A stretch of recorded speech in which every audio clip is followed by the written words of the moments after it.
Derrière, bon bah voilà, soi-disant, il y a justement un petit peu des cris d'effarouchés derrière. Enfin, c'est plus des gesticulations de la part du gouvernement algérien derrière, qui joue un jeu de dupe. Hein. Il faut pas se leurrer avec la France depuis des années. La France et l'Algérie, en tout cas les gouvernements algériens et français sont main dans la main. Emmanuel Macron, candidat, a oublié sa promesse de candidat pour totalement mettre aux oubliettes le crime contre l'humanité, donc dont acte. Derrière, il sort, bien sûr, cette interview dans Le Monde, où il qualifie, hein, je cite, d'une histoire officielle totalement réécrite, qui ne s'appuie pas sur des vérités. Et aussi, il voit, enfin Macron, il dit « je vois », parlant de Tebboune, qu'il est pris dans un système qui est très dur. Tiens donc, quel système? De quoi il parle? J'aimerais bien justement qu'il soit un petit peu plus carré sur ses déclarations. Donc pour moi, c'est un petit peu un jeu de dupes. Macron utilise un petit peu voilà, cet épisode pour se mousser en tant que candidat. Donc, il va dans le sens de la diaspora, enfin des Français d'origine algérienne ou des binationaux. Et de l'autre côté, le gouvernement, enfin algérien, montre les muscles, bombe le torse, voilà, en disant nous sommes les plus forts, nous fermons l'espace aérien. Mais tout ça, c'est que de la comédie de part et d'autre. Il faut savoir, et je vais finir là-dessus, que la France ne peut pas se permettre justement de mal fonctionner avec le gouvernement algérien, dans le sens que il suffit juste de voir ces parts d'importation des hydrocarbures. Le pétrole représente 12% des parts algériennes et le gaz n'a cessé d'augmenter. En période de crise du gaz en France, le gaz représente 10% des achats de la France à l'Algérie. Donc, ils peuvent pas se permettre de se mettre l'Algérie à dos. Et l'Algérie, derrière le gouvernement, ne peuvent pas se permettre de se mettre le gouvernement français à dos. Parce qu'il faut savoir que les bandits qui sont au pouvoir algérien sont justement maintenus au pouvoir algérien grâce justement à la coopération française, grâce au gouvernement et au soutien du gouvernement français. Dès que Tebboune est arrivé au pouvoir, derrière, c'était... tapis rouge, Le Drian, on dirait que sa maison de campagne est à Alger, plusieurs fois en Algérie, déplacement officiel, Darmanin... Vous êtes d'accord avec l'analyse, le point de vue de Farid Bensdeba? Je vais quand même apporter quelques nuances et quelques éclaircissements. Tout d'abord, il y a vraiment là un tournant dans les relations entre l'Algérie et la France. Moi-même, j'étais témoin de cette relation entre 1986 et 2008, où j'ai accompagné des entreprises françaises de la région en Algérie régulièrement. Il y a toujours eu chez les dirigeants français une pression de la part d'un lobby qui existe, un lobby français en France qui est constitué des harkis, qui est constitué de ceux qui ont la nostalgie de l'Algérie française, et puis la droite réactionnaire, il faut le dire. Ensuite, il y a les candidats, que ce soit François Hollande ou que ce soit Emmanuel Macron, ils se sont adressés en termes très apaisés à un électorat algérien et maghrébin dans des termes très convenus, c'est-à-dire condamner le colonialisme, les crimes coloniaux, etc. Là, on est dans une autre phase. Ça signifie que la France droitise, et s'extrême droitise même, et que le président candidat, en fait là, il agit, tout ce qu'il a dit, la lecture de l'histoire algérienne, moi j'ai écrit personnellement un livre là-dessus, je ne suis pas historien, mais j'ai fait une analyse, je pense, qui est partagée, mais je suis un expert, je ne suis pas président de la République et je peux m'exprimer librement. Monsieur Macron, il est président de la République. Et quand il s'exprime, il chatouille un peu, il y a toujours une réaction qui est souvent disproportionnée. Vous savez que l'Algérie a rappelé son ambassadeur suite à un documentaire qui passe Camille sur Sari, les propos relayés par Le Monde d'Emmanuel Macron, c'est un dérapage, vous estimez, ou pas, par rapport à la ligne de conduite du président français depuis le début de son mandat pour justement apaiser les relations avec l'Algérie ternie par les rancœurs du passé colonial? Oui, c'est un dérapage. Bien entendu, un président de la République et de l'ancienne puissance colonisatrice ne devrait pas tenir ces propos-là.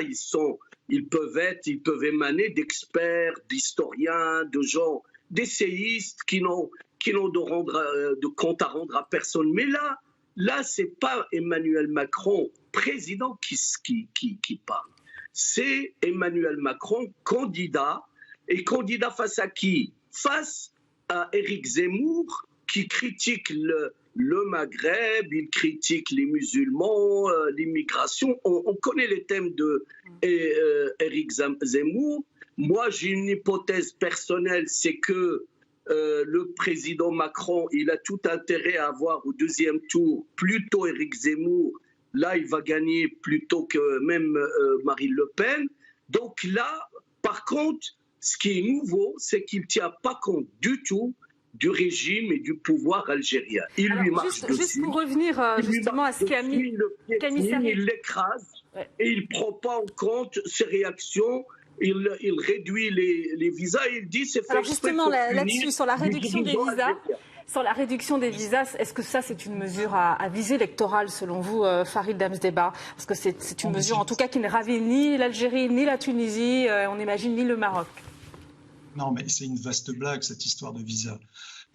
Franchement, vous pensez sérieusement, un instant, que le pouvoir algérien a que faire des visas qu'on attribue aux Algériens? La plupart des gens de cette mafia en Algérie ont déjà la double nationalité, que ce soit française ou d'un autre pays. Et en plus de ça, leurs familles, qui sont censées être visées... Mafia en Algérie, vous parlez de qui? Vous parlez de qui quand vous dites mafia en Algérie? On le sait très bien. Le Hirak se bat contre qui à l'heure actuelle?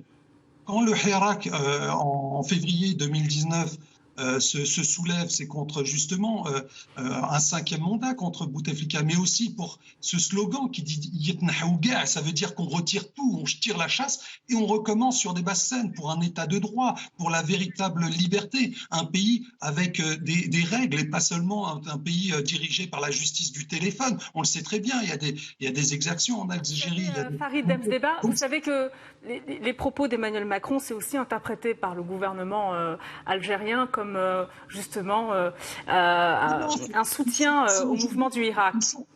Non, mais c'est un jeu de dupes. Si Macron était un amoureux de la justice, de la liberté, il se serait rangé dès le départ du côté du peuple algérien. Il a eu que faire du peuple algérien. Dès le début, il a envoyé ses ministres pour faire son marché en Algérie. L'Algérie est juste bon pour les contrats, il est juste bon pour les hydrocarbures. Le peuple, on s'en fout. Il y a des centaines, enfin des dizaines là récemment de haragas, des pauvres personnes qui se sont noyées en Méditerranée. Ils en ont que faire de ça. Ils s'en foutent du peuple algérien, comme le gouvernement algérien s'en fout de son peuple. Macron veut signer des contrats, veut que les hydrocarbures fonctionnent toujours dans un sens. Là, il va faire froid, l'augmentation du gaz, les 10% de la part algérienne, il ne faut surtout pas qu'ils se la mettent à dos. Et derrière le gouvernement algérien, il a bien sûr des millions et des millions d'euros, voire peut-être plus, d'investissements en France. Et si on voulait vraiment savoir et mettre le nez dans les magouilles de ces gouvernements algériens, j'entends, eh ben justement, il y aurait peut-être des juges qui mettraient un petit peu le nez dans les affaires d'investissement de cette mafia et au niveau de la France. Donc, il suffit un petit peu de prendre les gens pour des imbéciles. La France, le gouvernement français est heureux de ce qui se passe en Algérie parce que ça ne touche pas ses affaires, ça ne touche pas son business, ça ne touche pas ses hydrocarbures. Son précaré algérien est toujours maintenu. Et de l'autre côté, pour un petit peu aller on va dire se redorer le blason, se créer une nouvelle légitimité, le gouvernement algérien qui est affaibli par le Hirak, il faut le rappeler, 2 ans, presque 3 ans de manifestations, derrière sort les gros muscles et dit on va fermer l'espace aérien. Alors justement, Kani Sarri, sur la décision du gouvernement algérien, de fermer son espace aérien aux avions militaires français en partance pour le Sahel. On sait que quand même l'Algérie c'est quand même un acteur acteur majeur de la lutte antiterroriste au Sahel, qui est partie prenante aussi dans les accords d'Alger, dans les efforts de stabilisation au Mali. Est-ce que c'est une décision finalement lourde de conséquences pour la sécurité dans la région, au Sahel, pour la France aussi, qui est déjà en froid, on sait, avec le gouvernement malien notamment? Non, je ne pense pas. Enfin, ça va. Techniquement, il y aura un détournement des avions français. Ils vont passer par d'autres espaces aériens. Ça va coûter un peu plus cher, mais ça, c'est le contribuable français qui va payer. Mais ils vont poursuivre. Concernant le positionnement de l'Algérie au niveau du Sahel, nous connaissons très bien le double jeu du pouvoir algérien et de militaire. Moi, j'ai défendu toujours, depuis le début du Irak, dans tous les médias, j'avais dit que le régime algérien, c'est un régime militaire et je l'explique bien dans mon livre. Donc, ce régime-là, il a un double jeu au niveau du Sahel. Il a permis aux groupes terroristes, et c'est écrit dans Al-Khabar, dans beaucoup de journaux algériens, il a permis aux groupes terroristes de poursuivre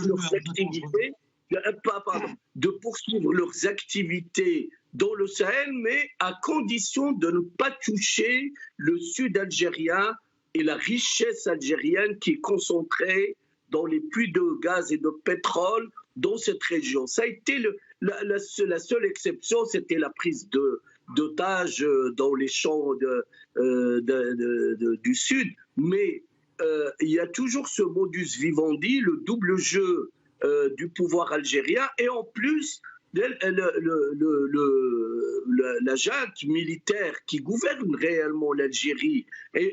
Avant, il y avait une présidence qui résistait, c'était Bouteflika, mais ensuite, maintenant, ils ont tous les pouvoirs.